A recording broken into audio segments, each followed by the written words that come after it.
ঘুমোবো আমি, ঘুমোবে তুমি, গল্প শোনাবে ঘুম পড়ি। হালকা আলো, চোখ বন্ধ, চলো একটা গল্প শুনি। রাতের গল্প বাংলায়। আজকের গল্প তোতা কাহিনী। এক যে ছিল তোতা পাখি। সে মূর্খ ছিল। সে গান গাইতো, কিন্তু কোনো শাস্ত্র পড়তো না। লাফাতো, উড়ে বেড়াতো, কোনো কায়দা কানুনই সে মেনে চলতো না। রাজার তোতা পাখি, অথচ রাজার কোনো নিয়মই সে মানে না। রাজা একদিন বললেন, এমন পাখি কোনো কাজের নয়, শুধু ফল খায় আর লোকসান ঘটায়। এরপর তিনি মন্ত্রীকে ডাকলেন, বললেন ওই পাখিটাকে শিক্ষা দাও। কিন্তু শুধু মন্ত্রী সে কি পারবে? তাই ভাগিনাদের ওপর দায়িত্ব পড়ল পাখিটাকে শিক্ষা দেওয়ার। এরপর রাজসভায় অনেক বড় বড় পণ্ডিতদের ডাকা হলো। বিচার শুরু হলো, কি করে এই পাখিটির এত অবিদ্যা। পণ্ডিতেরা বললেন, সামান্য খড়কুটো দিয়ে পাখি বাসা বানায়, তাই জন্য তার বিদ্যা নেই। তাকে বিদ্যা দিতে গেলে সব থেকে প্রথমে তাকে খাঁচায় রাখতে হবে, এই জন্য খাঁচা বানাতে হবে। রাজা শুনে খুশি হলেন, ভাবলেন পাখিকে খাঁচায় রাখলে তার শিক্ষা হবে। তিনি রাজপণ্ডিতদের দক্ষিণা দিয়ে বাড়ি পাঠিয়ে দিলেন। এদিকে শ্যাকরা এলো। রাজার শখ হয়েছে, তিনি তার পাখির জন্য সোনার খাঁচা বানাবেন, আর খাঁচাটা যেন সব খাঁচার থেকে আলাদা হয়। তৈরি হলো সোনার খাঁচা। খাঁচাটা এতই আশ্চর্য হলো, সেটা দেখার জন্য দেশ বিদেশের থেকে লোক আসতে শুরু করলো। কিছু লোক বলল, বিরাট শিক্ষা হবে এরপর পাখির, এত ভালো খাঁচা হয়েছে। কিছু লোক বলল, শিক্ষা যদি নাও হয়, পাখির তো ভাগ্য খুব ভালো, বিশাল কপালের জোর, খাঁচাটা তো সোনার হলো। কটা পাখি এরকম সুন্দর সোনার খাঁচা পায়? সবাই খুব প্রশংসা করলো। শ্যাকরাকে থলি বোঝাই করে রাজা বকশিস দিলেন। শ্যাকরা চলে যেতেই এরপর পণ্ডিতদের ডাক পড়ল। পণ্ডিতরা এলেন, পাখিকে পড়াশোনা করাবে। সে বিশাল বড় বড় পুঁথিপত্র আনা হলো, আর পাখির সামনে জোরে জোরে পড়তে থাকলেন পণ্ডিতরা। এরপর রোজ রোজ পণ্ডিতরা আসতে থাকে, আর বড় বড় পুঁথি বার করে প্রতিদিনই পড়তে থাকে। এদিকে পাখির বিদ্যা সে তো আর ধরে না। পাখির বিদ্যা বুদ্ধি কি হলো না হলো তার ঠিক নেই, কিন্তু পণ্ডিতরা প্রতি মাসে বকশিস বোঝাই করে করে নিয়ে যেতে থাকলো। দেখতে দেখতে ওই পণ্ডিতরা ভীষণ ধনী হয়ে গেল, তাদের সংসারে আর কোনো টানাটানি রইল না। এদিকে খাঁচাটার তো অনেক দাম, সোনার বলে কথা, তাই ভগিনাদের খবরদারিতে কোনো আর সীমা রইল না। প্রতিদিনই মেরামতের কাজ চলে, ঝাড়া মোছা, পরিষ্কার করা, পালিশ করা, সব চলতে থাকে। এরপর অনেক দিন হয়ে যায়। রাজা একদিন তার বাগানের মধ্যে চলাফেরা করছিলেন। হঠাৎ তিনি শুনতে পেলেন তার দুই মালিক কথা বলছে। একজন আরেকজনকে বলছিল, খাঁচাটার তো উন্নতি হচ্ছে, কিন্তু পাখিটার খবর কেউ রাখে না। ব্যাস, কথাটা রাজার কানে যেতে না যেতেই তিনি তার ভাগিনাদের ডাক দিলেন।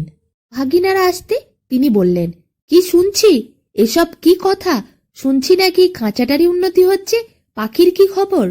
ভাগিনারা তখন বলল, তবে মহারাজ, ডাকুন পণ্ডিতদের, শ্যাকরাদের, দেখুন মেরামতির কাজ কেমন চলছে, আর পাখির বিশাল বিদ্যে বুদ্ধি হচ্ছে।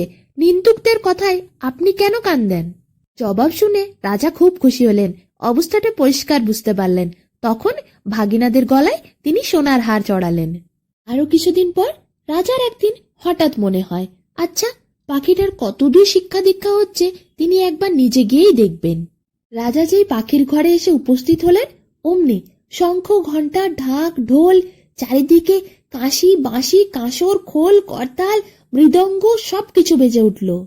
পণ্ডিতরা পুঁথিপত্র খুলে তো বসেই ছিলেন। রাজাকে দেখে তারা আরো জোর গলায় টিকি নাড়িয়ে নাড়িয়ে মন্ত্রপাঠ করতে শুরু করলেন। জয়ধ্বনি তুলল মিস্ত্রি, মজুর, শ্যাকরা। ভাগিনারা বলল, মহারাজ কাণ্ডটা দেখছেন? মহারাজ বললেন, আশ্চর্য, শব্দ তো কম নয়।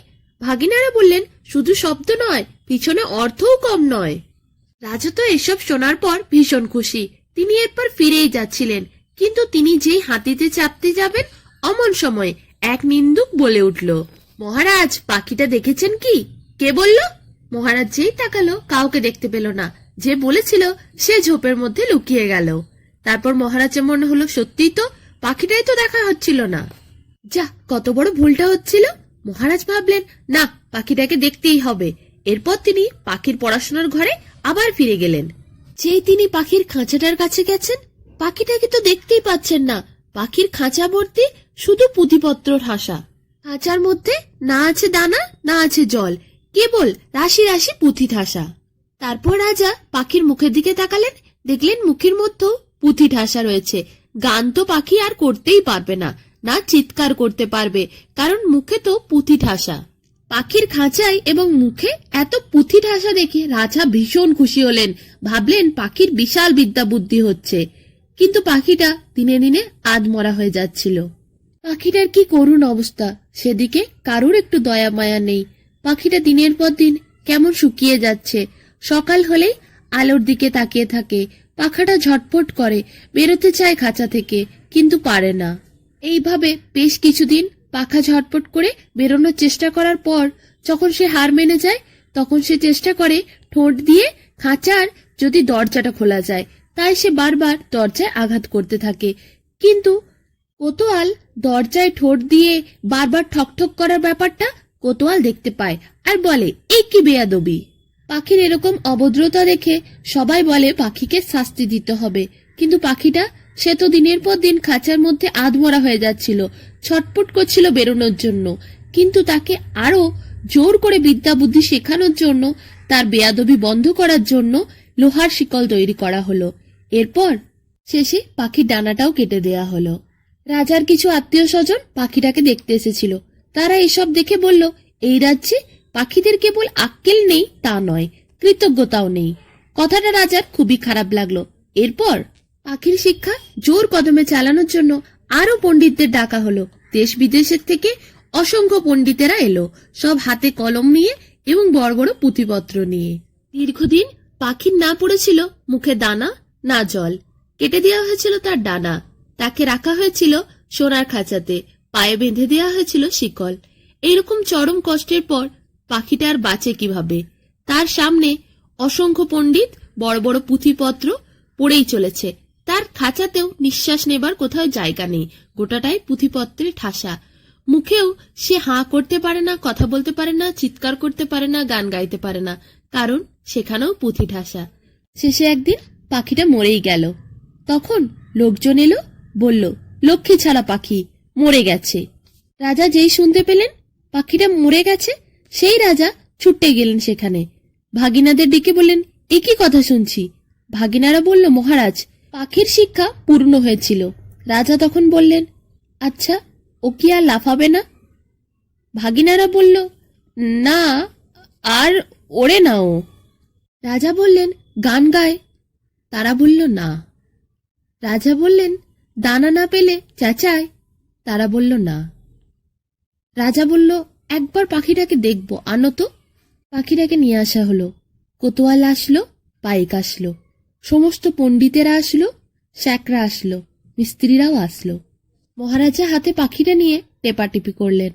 সে হাঁ করল না, হুঁ করল না। পাখিটা না নড়ছে না চড়ছে। মহারাজ একটু পাখিটার মুখটা খুলে দেখলেন, প্রচুর শুকনো পুঁথির পাতা, সব খসখস করছে। মহারাজ বুঝলেন তার পাখি আর নেই। এরপর মহারাজ বাইরে বেরিয়ে এসে মুক্ত খোলা আকাশের দিকে তাকালেন। তার চোখ দিয়ে জল গড়িয়ে পড়ছে, কিন্তু সেই জল পারবে না পাখিকে ফিরিয়ে আনতে।